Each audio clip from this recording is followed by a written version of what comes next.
आपको अखाड़ा में और तस्वीरें दिखाते हैं। ये शेर बहादुर देवबा के घर के बाहर और उसके अलावा कई सारे अन्य नेताओं की पिटाई की तस्वीरें आ रही हैं। कई सारे मंत्रियों ने इस्तीफा दिया, लेकिन अब कुछ पूर्व मंत्रियों को मारकर उनकी काफी नेपाल में गुस्साए प्रदर्शनकारियों ने पूर्व पीएम शेर बहादुर देवबा और उनकी पत्नी आरजू देवबा की पिटाई की है।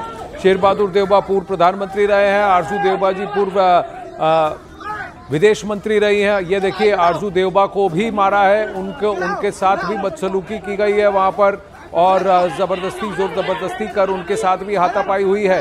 आरजू देवबा के अलावा शेर बहादुर देवबा को भी वहां पर मार पड़ी। ये देखिए, ये किसी प्रदर्शनकारी ने आरजू देवबा जी को भी लात मारी है।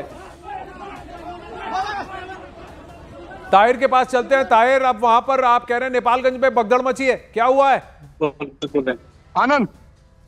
आनंद भगदड़ मची है यहाँ पर। जैसे ही जो यहाँ पर गुस्साए लोग थे, जो लोग यहाँ पर तोड़फोड़ कर रहे थे, आगजनी कर रहे थे, जैसे ही मिलिट्री की गाड़ी आई है, लोगों में भगदड़ मच गई यहाँ पर। और मैं एक बार फिर वहां चलकर दिखलाऊंगा आपको, वो करीब का जहाँ पर आगजनी हो रही है, वहां लगातार जो लोग हैं वो आग में सामान वहां से निकाल कर डाल रहे हैं। जो गुस्साए लोग हैं वो लगातार जो है, जो भी नगर पालिका का सामान है, आप देखिए ये ला लाकर यहाँ पर लोग जो है वो डाल रहे हैं और फिर आग जो है वो भड़कती जा रही है। आग कम होने का नाम नहीं ले रही है।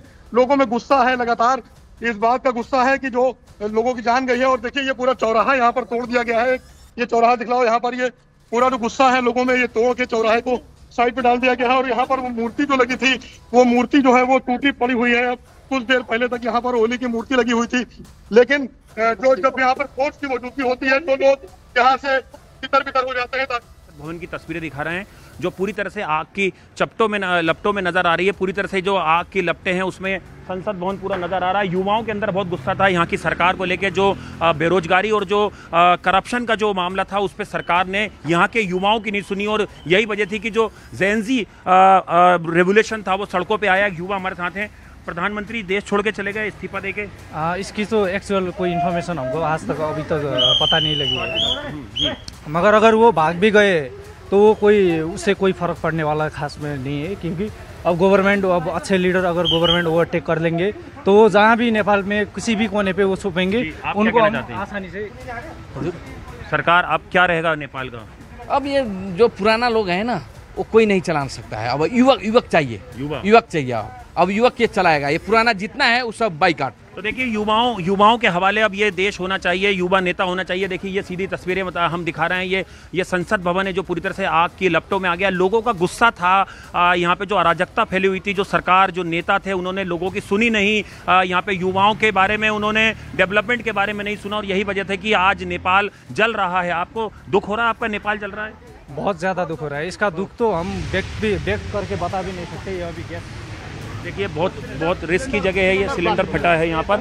और हम आगे आइए चलते हैं। कर पिटाई भी हो रही है, उनके घरों में आगजनी हो रही है, उनके घरों में घुसकर तोड़फोड़ किया जा रहा है। ये तस्वीरें हैं शेर बहादुर देवबा के घर से, जहां ये देखिए लहूलुहान शेर बहादुर देवबा बाहर आ रहे हैं और जहां पर बाहर निकलते ही उनके मुंह से खून निकलता हुआ, उनके कपड़ों पर भी खून है। कुछ तस्वीरें हैं जो विचलित कर सकती हैं, लेकिन शेर बहादुर देवबा जो पूर्व प्रधानमंत्री रहे हैं नेपाल के, उनके साथ इस तरह का बर्ताव, क्योंकि गुस्साई जनता ने उनको भी दोषी ठहराया।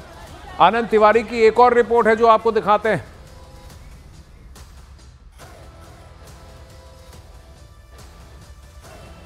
जैसे ही नेपाल के प्रधानमंत्री ने इस्तीफा दिया उसके बाद आप देख सकते हैं हालात और ज़्यादा बदतर हो गए हैं। और इस वक्त हम एक हाई राइज बिल्डिंग पर खड़े हुए हैं और यहाँ से मेरे कैमरा पर्सन युगल आपको सीधी तस्वीर दिखाएंगे। देखिए बिल्कुल मेरे सामने ये पार्लियामेंट है जो धू करके पूरी तरह से जल रहा है और ये बाजू में एक होटल है और एक बैंक है, ये पूरी तरह से जल गया। ये बिल्कुल एक्सक्लूसिव तस्वीरें हम आपको दिखा रहे हैं जान जोखिम में डाल के, क्योंकि नीचे उग्र प्रदर्शनकारी हैं। लोगों का गुस्सा शांत नहीं हो रहा है। लोग भ्रष्टाचार और जो करप्शन था उससे यहाँ पर त्रस्त हो चुके थे और उनका लगातार कहना था कि जो यहाँ की सरकार है उसने युवाओं के बारे में कोई सुध नहीं ली और जो करप्शन का मुद्दा था वो इतना ज़्यादा हावी हुआ कि उसके बाद सरकार को बैकफुट पे आना पड़ा। लेकिन कल जिस तरह से जो निर्दोष छात्र थे उनकी मौत हुई है दर्दनाक, उससे जो लोग थे वो और ज़्यादा आक्रोशित हो गए। आप देखिए पूरा धुएं का गुबार जो है यहाँ पर इस पूरी सड़क पर आपको नज़र आएगा। ये बिल्कुल VIP जोन है जहाँ पर कि मेरे ठीक सामने जो आपको तस्वीरें दिखा रहे हैं युगल, ये पार्लियामेंट है और ये पूरी तरह से आप देख सकते हैं धू करके जल रहा है। यहाँ पे सारा फर्नीचर तोड़ दिया दिया गया है। और ये आगजनी की तस्वीरें यहाँ पे मैं आपको दिखाऊंगा। देखिए ये बिल्कुल एक्सक्लूसिव तस्वीरें यहाँ से दिखाएंगे कि किस तरह से पार्लियामेंट पूरी तरह से आग की लपटों में घिरा हुआ नजर आ रहा है। यहाँ पर एक बैंक था उससे सटा हुआ और एक होटल था जो पूरी तरह से जल गया है, उसके शीशे सारे टूट चुके हैं। जो लोग हैं प्रदर्शनकारी है वो सड़कों पर हैं, पुलिस नदारत है और जो आर्मी है अब उसके कंट्रोल में पूरा नेपाल शहर है, पूरा काठमांडू है। लोगों का गुस्सा शांत नहीं हो रहा है। 4 मंत्रियों ने इस्तीफा दिया, 20 से ज्यादा सांसदों ने इस्तीफा दिया। प्रधानमंत्री के बारे में खबर आ रही है कि वो देश छोड़ के भाग गए हैं। और ऐसे में अब नेपाल का भविष्य आगे क्या होगा, नेपाल की सत्ता किसके पास काबिज होगी। इमरजेंसी जैसे हालात जो है वो पूरी तरह से नेपाल में बन गए हैं। और ये तस्वीरें हम आपको दिखा रहे हैं कि किस तरह से ये पूरा काला धुएं का जो गुबार है पूरे काठमांडू में नजर आ रहा है। पटाखे जैसी आवाजें लगातार छूट रही हैं और ये पूरा जो पार्लियामेंट है आप देख सकते हैं पूरी बिल्डिंग जो है वो धुएं में हो चुकी है। कुछ भी नजर यहाँ पे नहीं आ रहा। नीचे प्रदर्शनकारी हैं, ये देखिए पूरे कांच के शीशे टूट चुके हैं। ये होटल थी, बैंक था, इसके सारे शीशे टूट गए हैं।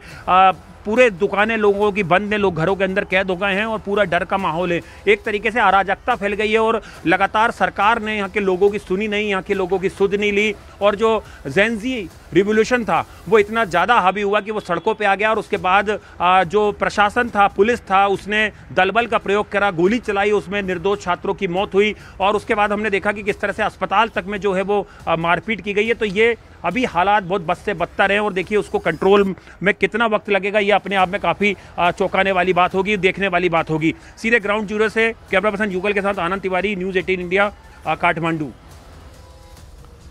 ये विदेश मंत्रालय द्वारा भी एक एडवाइजरी भारतीय नागरिकों के लिए जारी किया गया है कि सभी भारतीय नागरिकों से आग्रह किया गया है कि अगले कुछ दिनों के लिए नेपाल के लिए कोई भी यात्रा हो उसे स्थगित कर दें, ना जाएं। जो भारतीय अभी फिलहाल नेपाल में हैं उनके लिए हेल्पलाइन नंबर्स भी हैं और उन्हें आगाह किया गया है कि अपने घरों से बाहर ना निकले और नेपाल सरकार या नेपाल मिलिट्री द्वारा जो भी आदेश दिए जा रहे हैं उसका पालन करें। ये एडवाइजरी भारतीय विदेश मंत्रालय से भी अब जारी किया गया है इस एडवाइजरी को। लेकिन फिलहाल हम आपको ये तस्वीरें दिखा रहे हैं नेपाल से, जहां नेपाल धुआं है क्योंकि वहां पर जेनजी ने जो बवाल मचाया है उसमें केपी शर्मा ओली की सरकार 48 घंटों में गायब हो गई है, तख्ता पलट हो गया। ताहिर के पास चलते हैं नेपालगंज, जहां बवाल बढ़ता हुआ दिख रहा है। जी ताहिर। जी मैं वहीं पर मौजूद हूँ। सबसे पहले मैं दिखाऊंगा जो स्टेचू था, आप ये स्टेचू देखिए जो ओली का था, जो मौजूदा प्रधानमंत्री थे, उनके स्टेचू को तोड़ दिया गया है और उसको आग के हवाले कर दिया गया है।